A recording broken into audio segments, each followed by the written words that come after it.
Kita boleh saksikan di sini, pastinya air telah pun disimpan dengan informasi yang telah pun kita terima sebelum ini berkenaan dengan gangguan pengelolaan air di beberapa daerah di seluruh kawasan kita. Dan ini adalah kiriman oleh Aidil Imran dan juga Falahuddin Abu Seman sendiri. Pasti perlukan sedikit sebanyak perancangan daripada awal lah. Airnya perlu digunakan sama ada untuk memasak, membasuh dan sebagainya. Jadi saban tahun kita melihat ini antara yang kita akan hadapi sama ada disebabkan oleh masalah atau gangguan ataupun sama ada untuk membaik pulih keadaan air kita di rumah. Jadi ini mungkin dijadikan satu peringatan buat semua untuk mengadakan satu perancangan yang lebih rapi. Ada kantong-tong yang bersesuaian dengan setiap kawasan rumah kita supaya ia boleh membantu kelangsungan kehidupan kita di rumah lah bersama anak dan keluarga. Dan terima kasih kita ucapkan kepada rakan-rakan kami yang menuntut MHI. Pastinya terima kasih kepada Encik Aidil Imran dan Encik Falahuddin Abu Seman kerana berkongsikan antara tips lah apa yang boleh dilakukan ataupun keadaan semasa di rumah masing-masing. Dan untuk meninjau macam mana sebenarnya salah sebuah kedai makan ini di Shah Alam yang juga terjejas dengan ketiadaan air, dengan bekalan air yang mungkin agak sedikit dan sebagainya. Bagaimana beliau meneruskan perkhidmatan membuat makanan dan sebagainya. Kita bersama dengan Encik Hanif Muhammad Najib, pengurus restoran. Assalamualaikum, selamat pagi. Waalaikumsalam. Apa khabar? Sihat ya? Alhamdulillah. Di mana setakat ni menguruskan kedai makan restoran Encik Hanif selama seminggu ini barangkali? Kongsikan sedikit. Okey, yang kita tahu kita dapat ada masalah logi lawatan air pada hari semalam, hari Selasa. Ya. Kita juga mengambil alternatif dengan menyediakan tong air sebanyak 6 tong. 6 tong? Ya.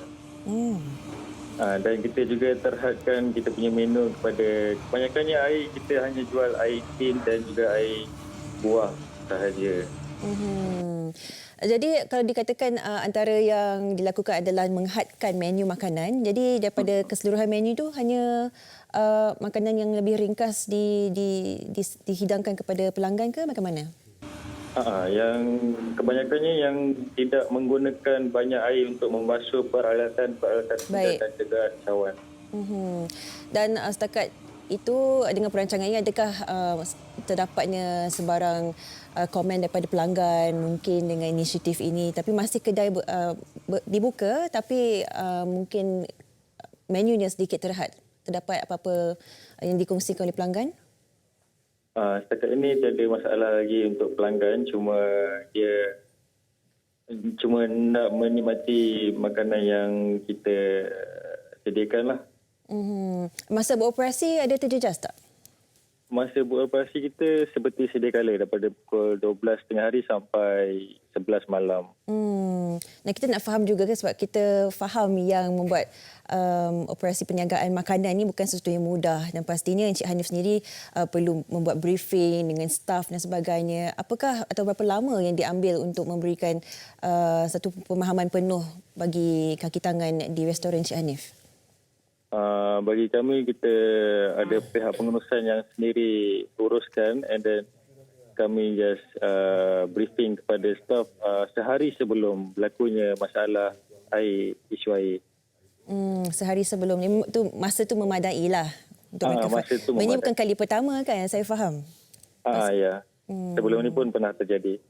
Baik. Kalau dijadikan mungkin satu nasihat ataupun bagi mereka yang mengoperasikan perniagaan makanan yang masih baru dan mungkin tak pernah menghadapi keadaan gangguan bekalan air ni, apa yang Encik Hanif boleh kongsikan daripada segi mungkin perancangan awal?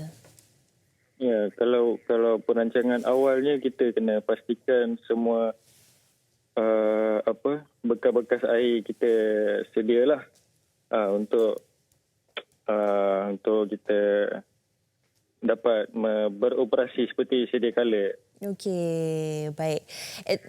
Sebaik-baiknya kita mempunyai perancangan, ada kantong yang besar, yang kecil ni untuk menyenangkan kerja pembersihan dan juga penyediaan makanan. Ya, betul. Baik, terima kasih kita nak ucapkan kepada Encik Hanif Muhammad Najib, pengurus restoran yang kini berada di Shah Alam. Semoga Saya juga duduk di Shah Alam dan semalam telah pun bermulanya air yang telah kembali ke halaman rumah kita dan sebagainya. Dan kita akan melihat perubahan ini sehingga ke 17 Julai sehingga hari esok sehingga jam 5 petang yang kita akan lihat lebih banyak lagi premis perumahan dan juga kedai yang akan menerima air.